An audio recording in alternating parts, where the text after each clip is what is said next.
All right, happy May 14th, Team Integrity, and happy Daylight Mother's Day to all the amazing mothers. We have three brand new mommies on our team that I want to give a shout out to. Jacqueline, Della, and Amanda. We love you girls. You're doing the goods. Good job. And the babies, baby Della, baby Roan, and baby Jet. We love you babies so much. And dads, good job.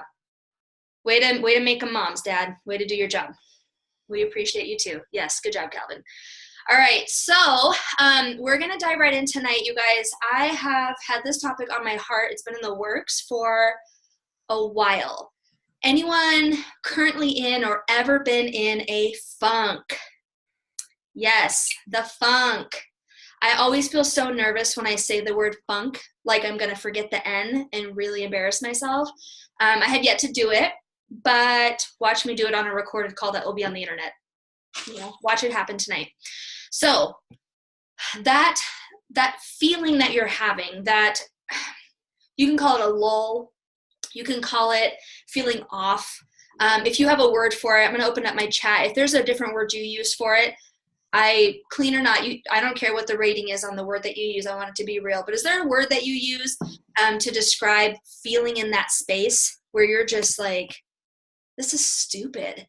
Sometimes I legitimately say that to my husband. I just look at him and he's like, what's going on with you? I'm like, I don't know, but it's stupid. Whatever it is, it's just dumb. So what is your word? Like, how do you identify that feeling of the funk? Because I don't really hear people use that word very often, even though you can tell when someone's in one. So what is that word? Put it in the chat. I won't repeat the ones that aren't appropriate, so you can put them in there and it'll just be between you and me and the rest of the group. Feeling down, out of alignment, off. Absolutely. Okay, so however you describe it, we all know what that feeling is, right? Even if you're not in one right now, I'm looking at all these beautiful faces on this call right now. Even if you're not in that space right now, Jacqueline calls it Narnia. That's interesting. Well, I want to hear more about that at the end. But even if you're not in that space right now, you will be in another one. You will be in another fog or whatever you call it. You will feel down again. You will feel off again. But I would be willing to bet a lot of you feel that way now because I've talked to a lot of you one-on-one. And that's just where a lot of us are right now. We can feel it on the team. We can feel it in our interactions in our relationships. We can feel it in our marriages. We can feel it in all these different spaces of life. And so I finally had this moment last week where I'm like, what do my people need from me? How can I serve you guys? And I had an amazing, we had an incredible call today with our executive team. Joe and Summer, Amanda and Carity and I, every Monday we meet and we talk about what do we need to do for our businesses? What do we need to do to help all of you rise up and get to that next level? And I'm so excited for what's to come, but it just solidified the fact that this is where we are right now as a team, like so many of us, and it's time to take that next step. And so I actually had to take a walk today to kind of clear my head about how do I want to help you all take a step out of this, out of the fog, out of feeling off, into alignment again, feeling up, whatever that is. What needs to happen for you to take that step? And so we're going to do some digging, and that's why pen and paper is going to be really crucial for you guys. I'm going to guide you through a few questions, and I want you to just authentically, no holding yourself back, write down on your paper. You can draw pictures, you can put curse words, you can write with scissors if you're angry, whatever, I don't care. But this needs to be a real moment for you. And if you're catching the recording, do this. Okay, the only excuse you have is if you're driving. If you're driving, this is one of those calls I would say maybe pause it and turn it back on when you're not driving. Okay, but if you're on live, stay with us because I definitely would want to hear your feedback. All right, so grab your pens and paper and we're going to dig into this. So I was thinking about what are those areas where I feel out of alignment. That's a big one I've been using in my own life, is feeling that out of alignment, like things aren't matching up the way that they should be. And I thought, what are the main areas that this is happening in? And I was able to identify 3. Okay, and I'm going to walk you through these 3 things, and maybe for you there are others, and that's okay. I want you to be able to write those down too and use these series of questions that you're going to ask yourself to process through those. But right now we're going to focus on 3. Okay, so the first one we're going to talk about is health. Your health. Okay, and if you want to use a different word other than health, you go right ahead. But I want it to be something where you're focusing on the fundamentals of your survival, your health, how your body functions, how you feel, all of it, okay? So the first part of this, for those of you who like to take notes in an organized fashion, okay, health is number one we're going to talk about. And I'm going to walk you through 3 different types of questions, okay? The first one, let's vision cast. What is your ideal healthy body? What is your ideal healthy body? How do you feel when you wake up in the morning? Okay, I'm just going to throw questions at you, and when one sticks with you, answer that one. You may not feel all of them, but you're going to feel some of them. How do you feel when you wake up in the morning in your ideal body? Your ideal body, you wake up and you feel blank. What is that? In your ideal body, what are you capable of doing? Think about the things you wish you could do now that you're just not quite able to do. In your ideal healthy body, what are you capable of doing? In your ideal healthy body, how do you feel in your clothes? How do you feel naked? Just as important, you guys. How do other people describe your ideal healthy body? Because as much as we like to pretend we don't care what other people think, that's hogwash. The people you respect, who love you, how did they describe your ideal healthy body? Haters gonna hate, whatever. Okay, what is your ideal healthy body? How are you gonna describe it? What does it feel like to live in this healthy body? How is your life different because of this ideal healthy body? Okay, so write anything, any of those questions or prompts, whatever came to you, write that down. It could be sentences, it could be one word. Again, you could draw pictures. Calvin's drawing pictures right now. I'm almost certain of it. That or he's eating. All right. Yeah. Okay, so you got your description down, right? I want you to vision cast and really imagine it. Okay, if you're anything like me, I daydream about what it will feel like to be in my ideal healthy body. Now, what I want to encourage you, this can be such a trigger for people because they immediately start to think of numbers. If any of you wrote a number down, like on a scale, I want to really encourage you to rethink that. The scale is just a tool. It is just a number that tells you how much your body weighs. You could have your appendix removed and lose weight. That does not mean that you're any healthier, okay? Now, for some of you, you may know that you have a weight loss goal, and you may know what that number is because you've been a healthy weight before. You've experienced weight wellness before. Okay, so I'm going to give you some leeway. You are able to go ahead and write down a weight or a weight loss goal if you have one, but I just want you guys to be I want you to have grace with yourself, okay? Because the number on the scale does not define you and your ideal healthy body. It can be a part of your journey, okay? But I just want to make sure that we have that conversation. All right, so when you're thinking about your ideal healthy body, here is part 2. What are you currently doing that is getting you closer to your ideal healthy body? What are the actions that you are taking, the things that you're doing, the decisions you're making, big or small, does not matter.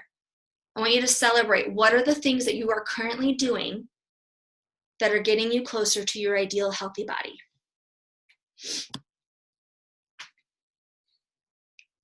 There's a part 2B. I know some of you are still writing. And if you're catching the recording, get it all down. All right. Okay, so those are the things that you're currently doing to get yourself closer. Part 2B of this, how are you sabotaging yourself? As in fooling yourself into thinking you're getting closer to your ideal healthy body. Some examples. Maybe you work out, but only when you really feel like it. So you're still working out, but you're not working out as much as you know you should, or you're not working out as hard as you know you could. Or maybe you're making healthy food choices for a week and then you take a break and indulge on a bunch of things for way too long and you find yourself sliding back into old habits. Okay, how are you sabotaging yourself? This is not to shame you. This is to have an authentic journey. Because the only way that you can know like how to get to where you're supposed to go is to identify those roadblocks so that you can get over them or you can get rid of them. Okay, but you have to be able to identify them. I catch myself sometimes being afraid of facing the reality of me sabotaging my own journey. It's so easy to play victim. It's so easy to blame and think, oh, I would, except my kids. My gosh, are you kidding me? I can use my kids as an excuse for everything. Or they could be the reason that I try a little bit harder to get my butt out of the house and go to the gym when it would be easier not to, or maybe, Shane and I catch ourselves using the weather a lot. It's like, oh, today sucks. I wish it would rain harder so we could use it as an excuse. No, you can still work out when it's raining. It is fun though. It's fun to not when it's raining. Okay, but how are you sabotaging yourself? Didn't mean to call you out, Shayna. Think about that. I'm gonna turn these lights on real quick.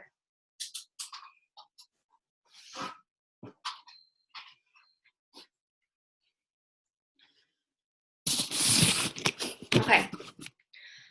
All right, and then the third part of your ideal healthy body, third question set I'm gonna ask you. As you look down the path of your journey to your goal, I want you to think about which steps or aspect of this journey to your ideal healthy body makes you feel the most uncomfortable. As you look towards your ideal healthy body, which aspect of that you're looking towards, your journey, your path, which aspect, which step makes you feel the most uncomfortable? Some examples of this. Maybe you're uncomfortable with the idea of being consistent. Maybe failure, or maybe success. Maybe you're uncomfortable because it might be too much work. Which aspect of getting to your ideal healthy body makes you the most uncomfortable? And I'm sure this goes without saying, but you guys, your ideal healthy body, that's a journey in itself, right? It's not a destination. But you know when you're going to be living in a body that you feel good in. You will know that. Okay, but as you're looking down this journey towards where you know you want to be closer to there than you are to here. Which aspect makes you the most uncomfortable? Okay. All right. So that is health. Go ahead and wrap up your thoughts on that one. If you're like, oh my gosh, I'm like almost there with something, keep going. You can go back and watch the recording on the next part. But if you're like, okay, feel good about that, I got it out. Next one. So this is the second one, finances. Okay, we talked about health. Let's talk about wealth. Let's talk about money. Money, that word in and of itself makes people uncomfortable. I talked to a gal the other day and we were talking about her work and how much she has to work and how much she's away from her son. And she typed out to me, I actually hate money. I'm like, how do you hate money? Is it because you don't have any? I didn't say this to her, but it's like, I've only ever hated money in my life when I didn't have it, when I didn't understand it, when I let it run me instead of me managing it. The only time I've ever hated money, because I just didn't understand it. Money is powerful, you guys. Your dreams cost money. The very fact of you hating it means that you're blocking it from your life, right? It is human nature for us when we hate something, when we dislike something, to do everything we can to block it from coming into our life. Oh, I wish I had more money. I wish I had more money, but I hate money. Why would money come into your life if you hate it? For those of us who believe in Jesus, like, you're telling God you don't love his money. You're telling God you hate his money. Why is he going to give it to you? Okay? So I want you to think about that. Part one, what is your ideal weekly income? What is your ideal weekly income?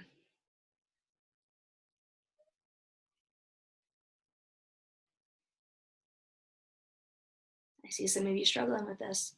Okay, if you can't think of a number, start answering these questions. How do you feel when you see that amount on a Monday morning? For those of you who have your number. And this isn't just Isagenix income. You should have multiple streams of income. But we're going to use Monday morning because that's our magic Monday, right? We get paid every Monday morning. How do you feel when you see that amount, your ideal weekly income? How do you feel when you see that amount on a Monday morning? You get the text message. I'm always at the gym. at like 9 o'clock on a Monday. I've noticed that. I'm always at the gym when I get that text message that says, congratulations, you've made this amount. How does it feel? Where do you want to be? Right? It's a Monday morning at 9 a.m. and I'm not at work. I'm not at a job where a guy is telling me, oh, come to this meeting and let's talk about how crappy our lives are and who had to answer more emails and who had to stay up the latest. It's like, no, I'm at the gym with my kids instead. Where do you want to be when you get that ding every Monday morning that you made X amount? What are you able to do now because you make that much money? The basic things that you can do, the big things you can do.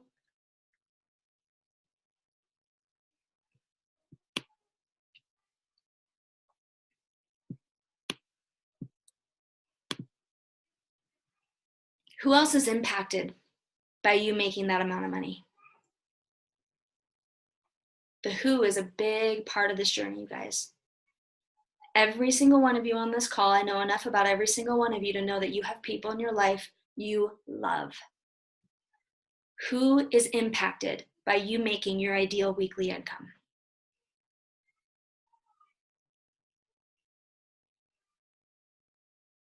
And how does this amount every week, your weekly, ideal weekly income, how does that amount change how you feel about yourself and what you're capable of?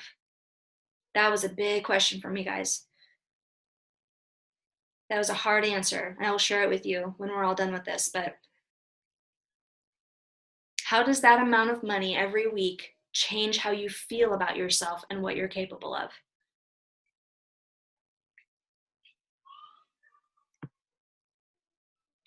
All right, part 2 of money. These questions are going to start to sound familiar. What are you currently doing that is getting you closer to your ideal weekly income? What is that action, you guys? What are you currently doing that is getting you closer to your ideal weekly income? I don't care how big or small you think it is. Every action counts. Whether it's making you move closer or pulling you further away, it counts for something. You get to choose which way it goes. What are you currently doing that's getting you closer? And then part 2 of that, how are you sabotaging yourself?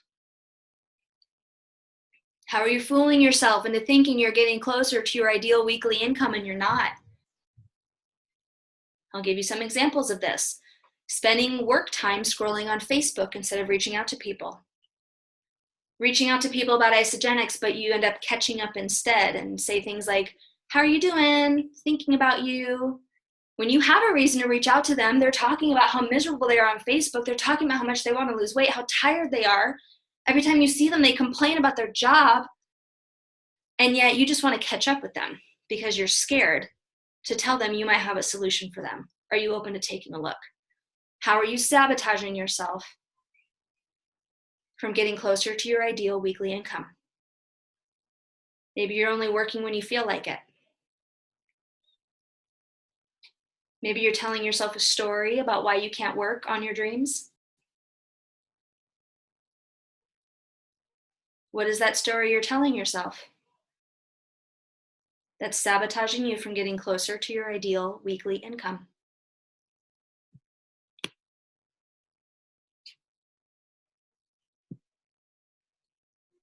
All right, part 3 of money.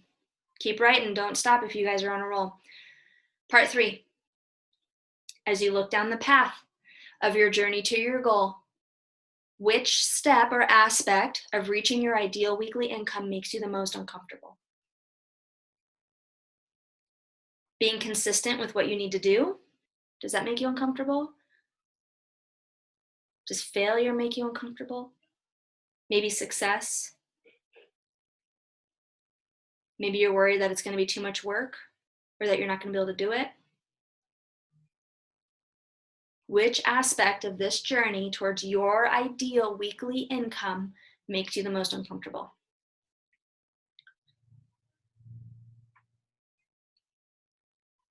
I can already see a shift in some of you. Some of you look uncomfortable. And those of you who know me really well know how much I love that. It's my favorite. Okay. All right. The third one, the third and final thing that I had some enlightenment around that I cannot wait to share with you guys, growth. Personal you self growth. Me growth. Okay. In fact, I want you to title this your name growth. Rachel's growth. Lexi's growth. Lori's growth. Make it personal. This is about you. This is not about other people, although we let them run our lives a little bit. This is about your growth. Okay. Part one. Let's vision cast on growth a little bit. Who are you supposed to be? Who is your ideal self? How do you want other people to describe you? When you walk out of a room and you were just there and you were 100%, you were present with these people, you were authentically you, how are people going to talk about you when you leave the room? And I'm not talking about the haters who are insecure and small-minded. I'm talking about other people you respect. You walk into a room with a bunch of networkers, a bunch of business people, a bunch of, educated, doesn't have to be formal education, but a bunch of educated, open-minded, big world thinkers. How are they going to talk about you when you are your ideal self? When you show up, how do you want to shift the energy in a room? You know those people, when they walk into a room and everyone's like, oh, who's that? Or, ugh, who's that? My husband's really good at that. That's where his empathy kicks in. He knows exactly if he wants to stay in a room or not based on who's in it. It's a gift. How do you want to show up in a room? How about this one, you guys? When you look in a mirror, how do you want to feel about yourself? And I'm not talking about your body and we talked about health and all of that. Notice how I didn't really focus on looks in that first category. When you look in the mirror and you look at you and who you are, how do you want to feel about yourself? When you talk to yourself in your head, we all do it. When you talk to yourself in your head, what are you saying when you are your ideal self? When you are your ideal self, what does your self-talk feel like, look like, sound like? And when the negativity sets in, how quickly are you able to pull yourself out of it when you are your ideal self? Who else is impacted by you being your ideal self? As cliche as it may sound, it is so incredibly true. The most powerful, influential people in the world all talk about you are the sum total of the people you spend the most time with, usually about 5. They don't all have to be in person. The people you spend the most time with are the people that are most impacting you, that you're most exposed to. It could be virtual, right? Eric Worre talks about how his mentors were Jim Rohn and John Maxwell and all these people. He never hung out with these people. I mean, he's met them, but it's not like he has coffee with them every week. It's not like they live right down the road. It's not like they get to go, see them every month or that they're related to them or anything like that. But when you think about who else around you is being impacted by you, and you're the sum total of the 5 people you spend the most time with, are you on the lower end of those 5? Like, are you learning from and adding as much value as you can to these people? Or are you at the top of your 5 and you have other people who are maybe taking from you, they're negative towards you, they don't know, they don't understand what you do? Okay? Who is being impacted when you step up and you are your ideal self? Who else gets to be impacted by that? Who else looks at you? Who do you influence, right? Look at your sphere of influence. Who are those people, right? Who gets to be impacted by you working on you? All right, part 2. We're going to talk about actions. What are you currently doing that is getting you closer to your ideal self? What are you currently doing that is getting you closer to your ideal self? And you guys know what's coming next. How are you sabotaging yourself? How are you fooling yourself into thinking that you're getting closer to who you're destined to be? who you are. You guys, I believe, and you don't have to believe this, but I'm talking, so you get to hear what I believe.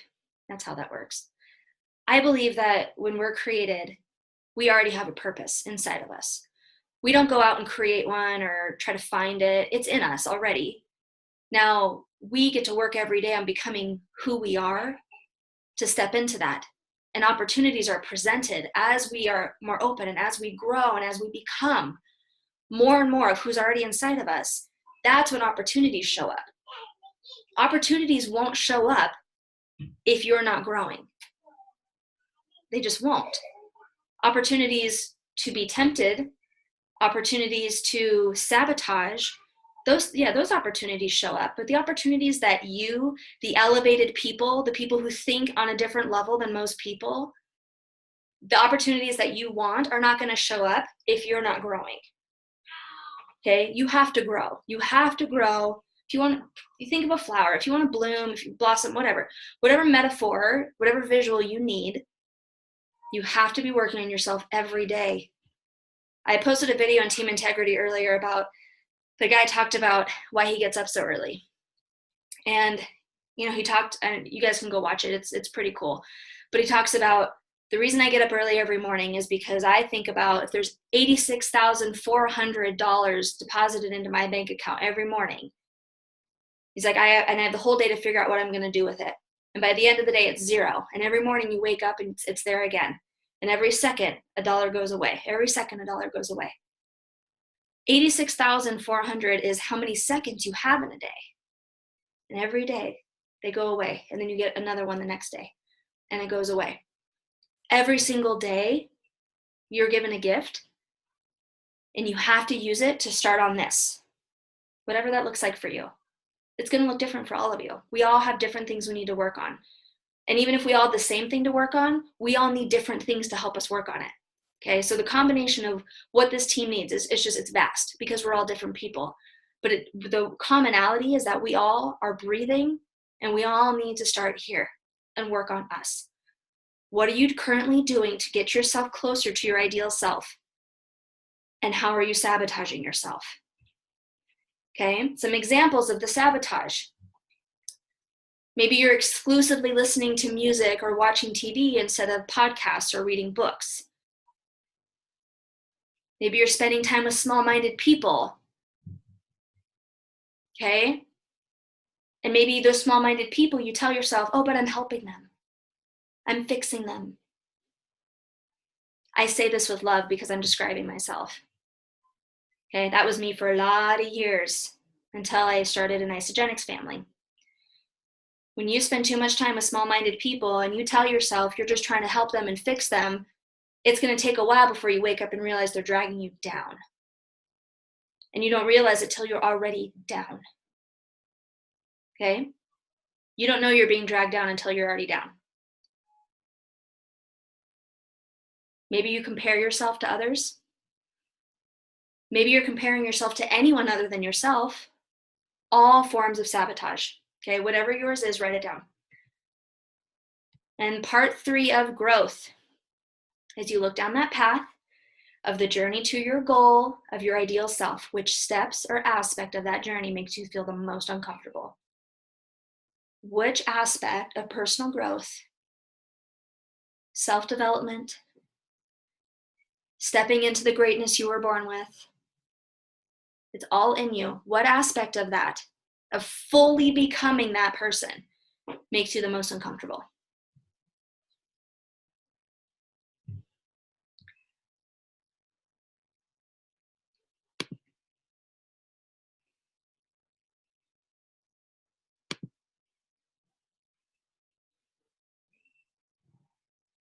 All right. As you finish writing that, I'm going to take a deep breath in. Ooh, and out. Wiggle your body a little bit if you need to. Okay, it's a lot. When I did this with myself, I had to get up and like shake and put on some Pitbull and do my thing. Okay, this is a lot. It's a lot to process through, but I have a feeling none of you are having this conversation with yourself, right? I wasn't. And I know a lot of you look at me and you're like, you talk to me like that all the time. What do you mean you don't talk to yourself like that? It's not the same, you guys. It's so much easier to tell other people what to do than to do it yourself, right? And I'm like, I am being a hypocrite. I need to stop and I need to do an inventory. I need to take an audit of what I'm doing with my life and how I'm spending my $86,400 a day. Okay?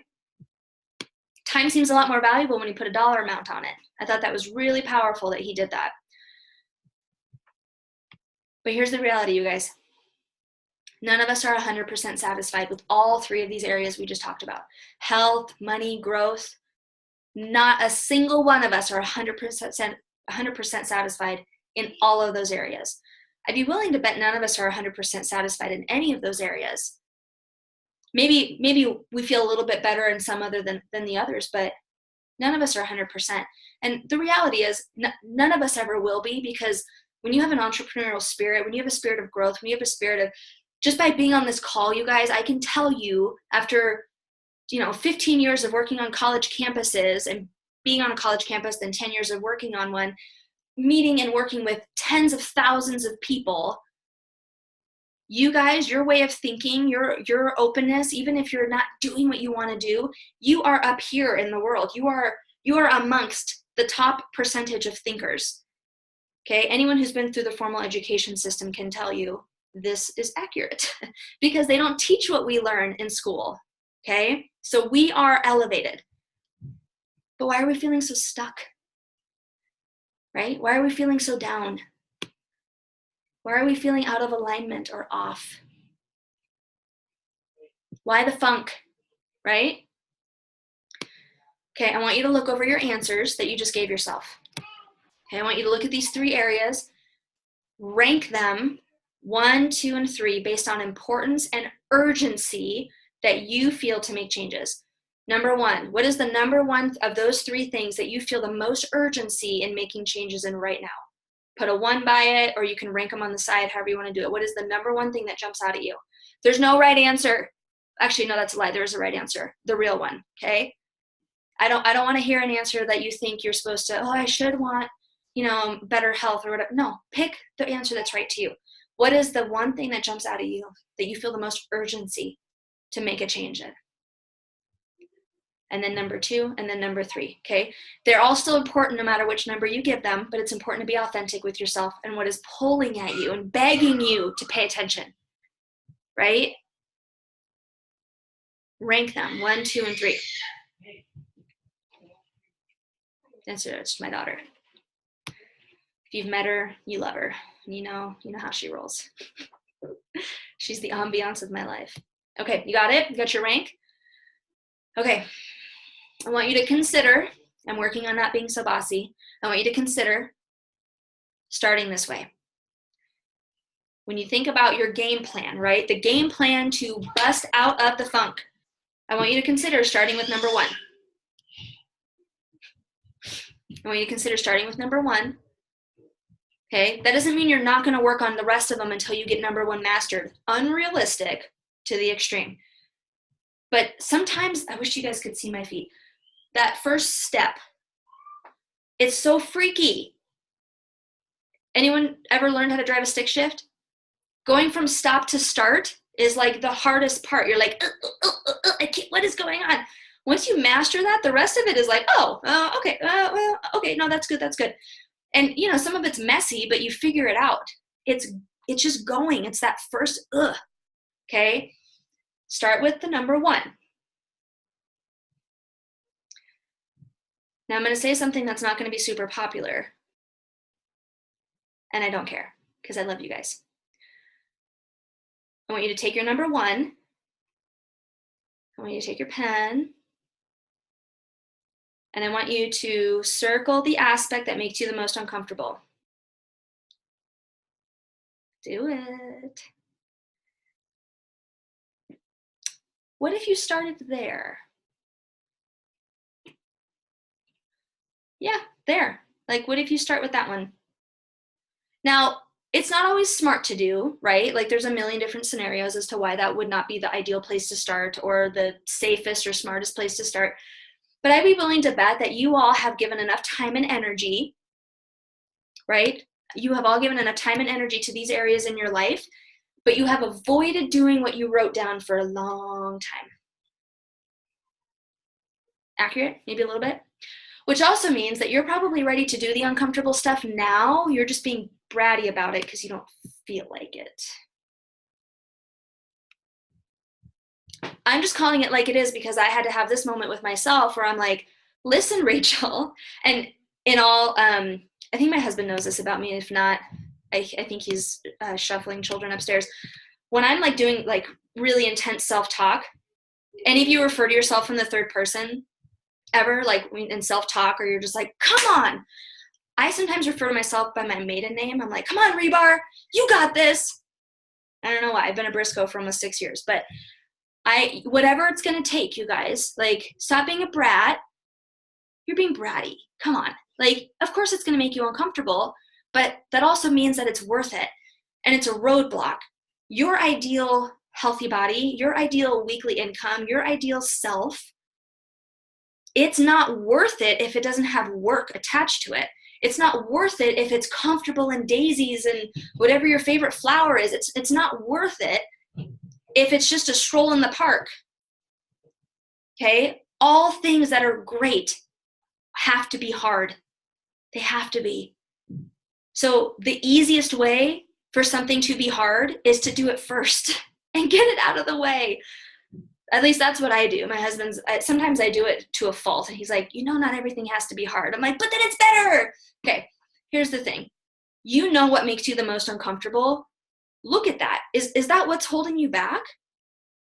Sure, there are other things. There's other work. There's other things that need to be done. But what if you took that one thing and you accomplished it? How different would your goal, your journey look if you just did the thing? Okay, I know it's different for everybody, and we can definitely take examples. Yeah, everyone yell at yourself in your maiden name. It's really funny. But seriously, look at the thing, your number one thing that's pulling at you, begging you, please, please, please, get closer to this, please, I'm dying, please, I'm begging you. Your soul is pulling at you and saying this number one thing. What is that one thing that's making you the most uncomfortable? Look at it. It looks like I'm holding a sandwich. Look at it like a sandwich and freaking bite it, okay? That was not scripted. But whatever it is, you guys, like, it's not that scary. It's really not. You're telling yourself a story about this sandwich and you're like, well, gosh, do I like corned beef? Do I like sauerkraut? Do I like whatever your least favorite sandwich is? Go make it and eat it. And be like, well, if I can eat that, I can conquer this thing. Okay. Anyway, sorry, I'm hungry, you guys. Okay. I should have called this call Stop Being a Brat. But then no one would have gotten on it and been like, I'm not a brat. Yes, you are. Okay. You guys ready to share? Doesn't matter. Rhetorical question. Okay, so I'm going to go stop the recording here so we can have full disclosure and comfort while we get uncomfortable. But for those catching the recording, I urge you to get in touch with someone who loves you, okay? And so you can share your answers with them because it's important for you to be able to process. That's what we get to do here as a group right now. And if you're watching this recording by yourself, reach out, find someone on this team, find someone in your life, someone you trust who adores you and wants you to be the best version of yourself. Don't talk to someone who's going to tell you what you want to hear, okay? Because those people are too scared and they're getting in their own way. You don't need their roadblocks to become your roadblocks. Okay, I gave you permission. Go find someone who's going to encourage you to grow. All right, so I'm going to go ahead and stop the recording now. Recording people, I love you.